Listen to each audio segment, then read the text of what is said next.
Monsieur le maire, bienvenue dans C'est-à-dire. Bonjour. Bonjour. Cette deuxième vague est beaucoup plus forte que la première selon les médecins et les scientifiques. On se souvient que Gennevilliers a été durement touché lors de la première vague. Est-ce que c'est aussi le cas cette fois-ci? Alors, il y avait une carte du monde qui montrait que la première vague, on avait une surmortalité de 63%.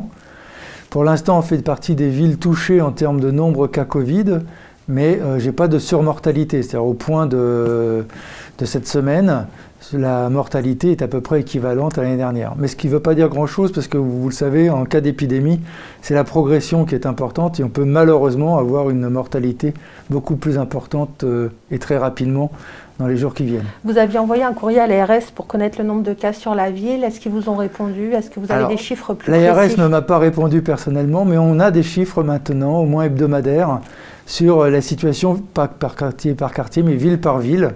Et nous faisons partie des villes qui ont le plus de cas Covid. Alors Gennevilliers, pourquoi Gennevilliers est l'une des plus touchées en nombre de contaminations par rapport à d'autres? Alors, moi je la disais depuis le début, c'est parce qu'on est une ville où il y a des gens qui travaillent, qui sont obligés d'aller travailler, ils ne peuvent pas faire de télétravail, donc ils sont dans les transports en commun, ils sont exposés pendant leur travail.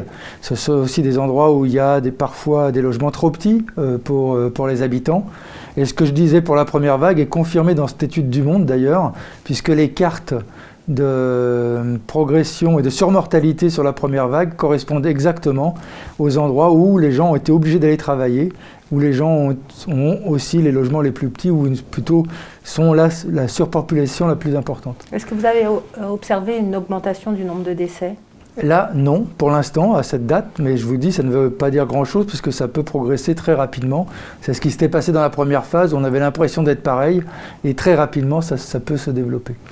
Dans votre Facebook Live de jeudi dernier, vous avez parlé de la mise en place d'une plateforme de test sur la ville suite à la proposition d'un laboratoire. Est-ce que vous avez plus d'éléments sur le lieu et quand elle va se mettre en place? Non, pour l'instant, je n'ai pas de... Maintenant, c'est au laboratoire d'obtenir les agréments de l'ARS et puis de décider de le faire. Sur le lieu, on est soit sur un gymnase, soit sur la ferme de l'horloge, on est sur un lieu un peu qui serait dédié à ce genre de choses. Et on a en plus les médecins du cabinet Victor Hugo qui sont intéressés aussi pour contribuer à cet effort de dépistage. À l'école et pendant les activités périscolaires, le masque est désormais obligatoire dès 6 ans. Est-ce que vous avez prévu de distribuer des masques? Oui, normalement nous devrions avoir une commande de 3 masques par enfant. Il y a 1500 masques, je crois, qui devraient nous arriver. Non, plus que ça d'ailleurs, 15 000 masques qui devraient nous arriver pour enfants.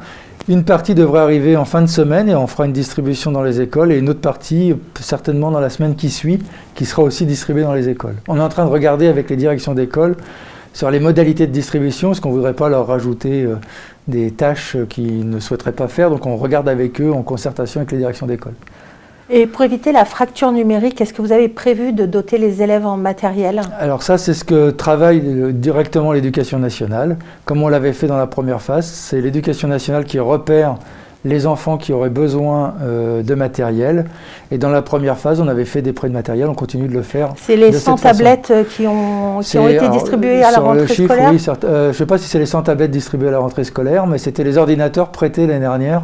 Enfin, sur le temps scolaire. Et donc, on refera le même dispositif. Donc, c'est l'Éducation nationale qui choisit quelles sont les familles? Qui repère les familles, puisque c'est eux qui savent, celles et ceux qui ont des difficultés, pas, nous, on ne peut pas le savoir, et qui organisent ce prêt de matériel. Et donc là, à peu près toutes les familles ont un prêt de matériel? A priori, oui. Je n'ai pas eu de retour spécifique là-dessus.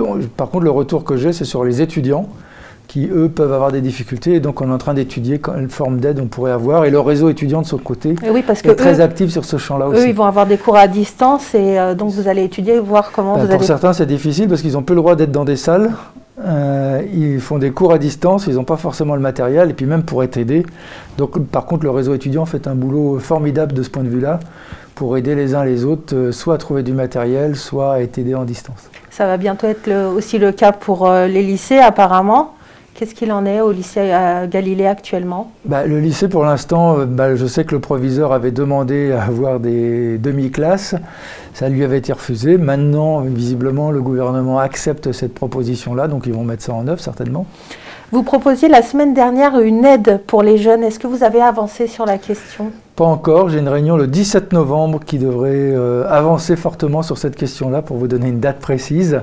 En tout cas, on réfléchit sur une aide qui permettrait à des jeunes au chômage, en tout cas en priorité, mais peut-être aussi des étudiants. Sur quelle tranche d'âge aussi à peu près? Je suis sûr, on réfléchit sur une tranche 16-25 ans. Vous avez fait appel à des bénévoles pour accompagner les plus fragiles aussi pendant cette période via un formulaire d'inscription. Vous avez eu des retours? Oui, alors le chiffre qu'on m'a donné ce matin, c'est qu'on a plus d'une centaine de retours. Il nous faudrait un peu plus de monde, donc on va relancer, mais c'est déjà bien, parce qu'on pourra organiser pas mal de choses par ce biais des bénévolats. Et comment vous allez l'organiser justement? Il y a déjà des bénévoles en action au centre Aimé Césaire et au centre social pour la fabrication de masques pour les enfants.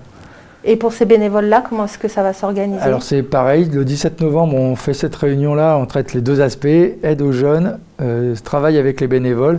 Par exemple, on voudrait essayer de travailler sur la distribution alimentaire, mais aussi des coups de fil solidaires, enfin plein d'actions que l'on peut mettre en place. Et donc à partir du 17 novembre, on sera capable d'organiser toutes ces personnes qui nous ont laissé leur contact, et donc on leur enverra des informations via Internet ou via des SMS pour les mobiliser quand on mènera des actions. On suivra. En tout cas, je les remercie parce qu'il y a quand même du monde qui s'y met, quoi. On arrête là, on se retrouve la semaine prochaine dans C'est-à-dire.